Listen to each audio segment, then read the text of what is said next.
Today we're going to have a look at pre-flight inspection and a daily inspection on a Jabiru J230.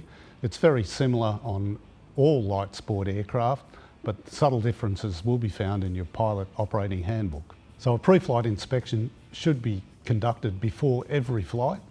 Important to go through the pre-flight inspection checklist in accordance with the pilot operating handbook from the manufacturer.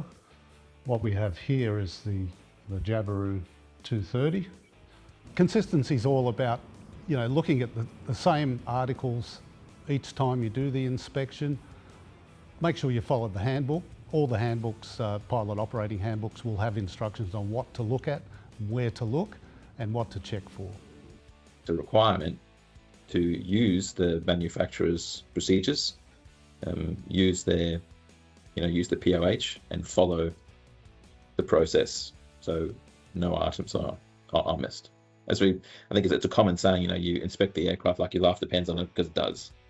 If we're conducting the first flight of the day, prior to that, we want to do a full daily inspection, and we have to record that on the RAS form 121 that we've completed the inspection. First thing we do is remove the top cover. First thing I like to do is to turn the master on, make sure that what we're saying avionics wise all makes sense. I'll then turn the master fuel cock to on, which is straightforward, and I like to run the fuel pump for about 4 or 5 seconds just to put some pressure in the lines. Whilst we're doing the undercowl inspection, we have to pull the prop through several times to ensure adequate compression. We just need to make sure that both the master and the mags are off, just for safety's sake. So the undercowl inspection around this side, we've just pressurised the fuel lines. What we're looking for is any leaks from the fuel line where they join. Whilst we're there, we're having a look at these locking nuts for the throttle control cables and choke control cables that are nice and tight.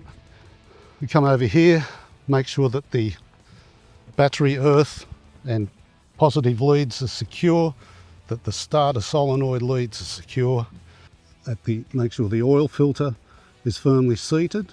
I like to put a bit of a witness mark with some texture across there, or a bit of thread seal across the top there, just so we can quickly see that it hasn't moved either way. We can just make sure that we've got our prop flange bolts are all secure and attached. We don't need to torque them. We can just, if one's migrated out, it'll become apparent. We'll have a look at the spinner attached for rotating the prop, and then we'll just have a look at the leading edge for any obvious damage. We'll then check the trailing edge for anything obvious.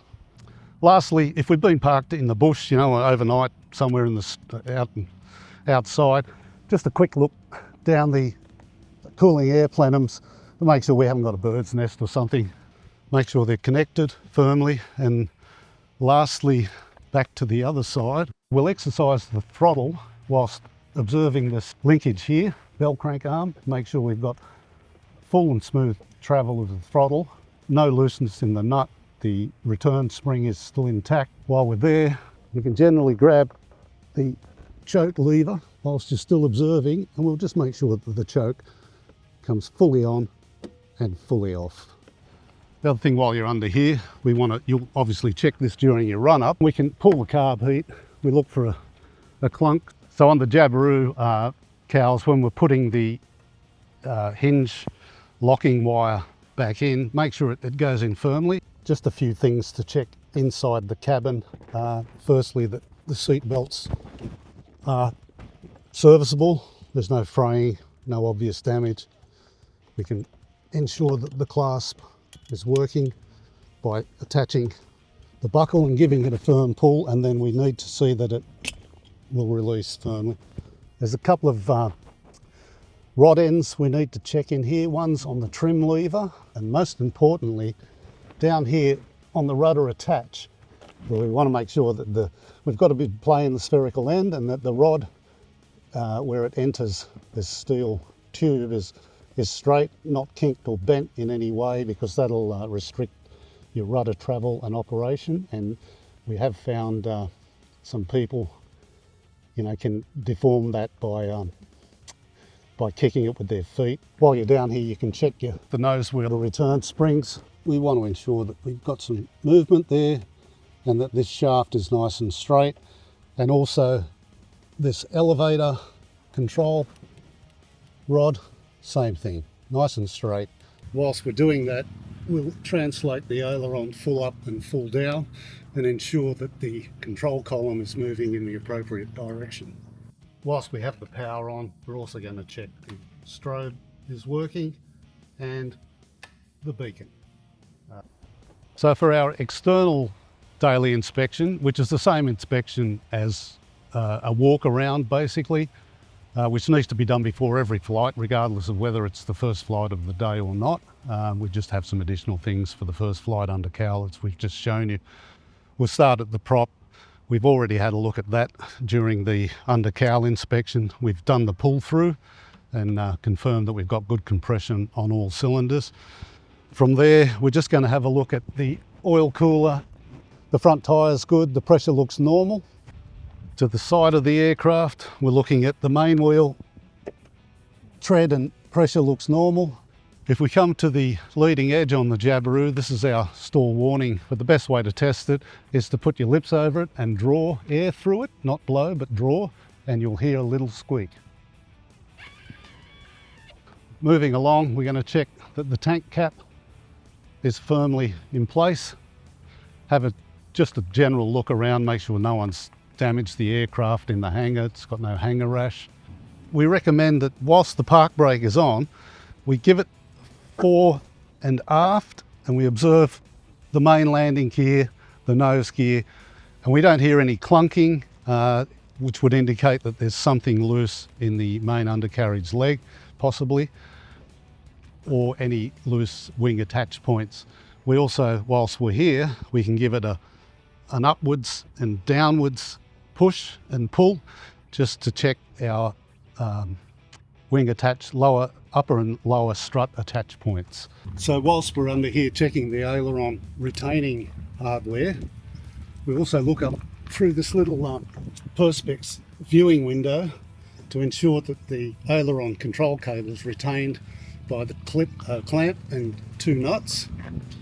We've got the aileron.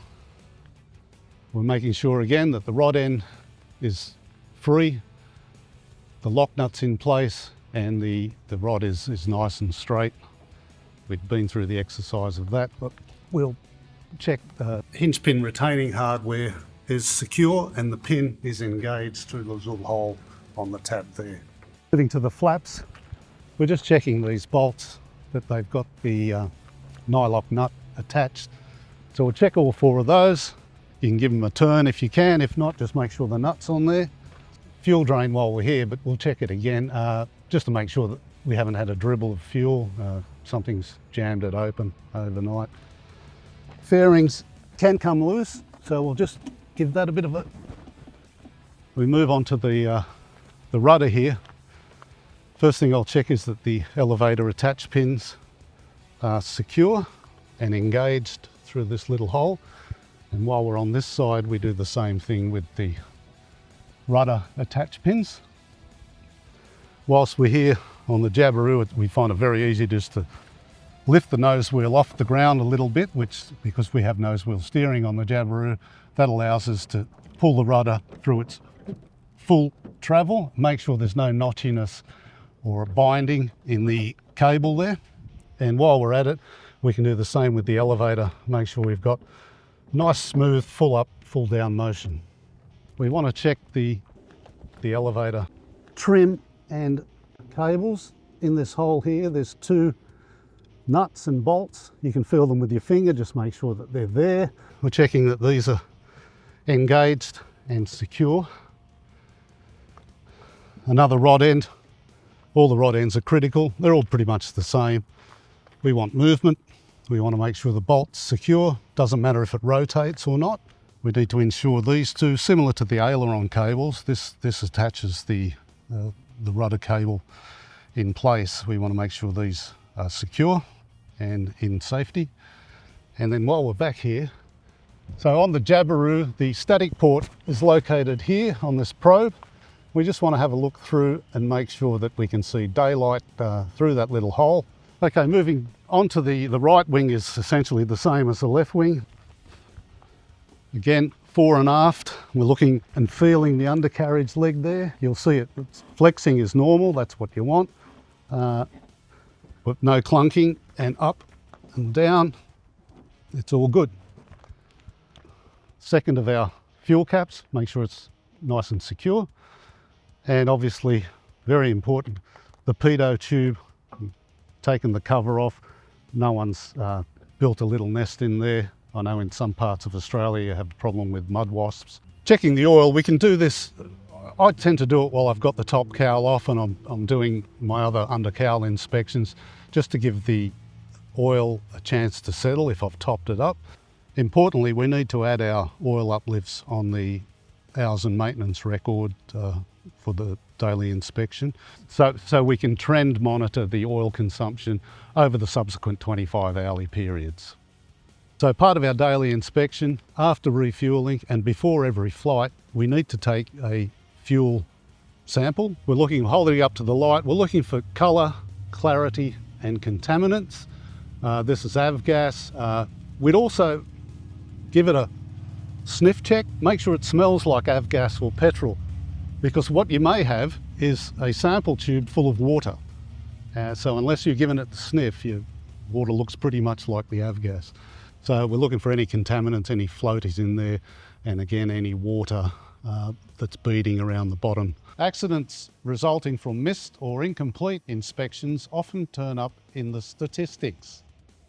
Often they're little things like interruptions, missed items, or rushing to complete the inspection. Thorough pre-flight inspection could save your life.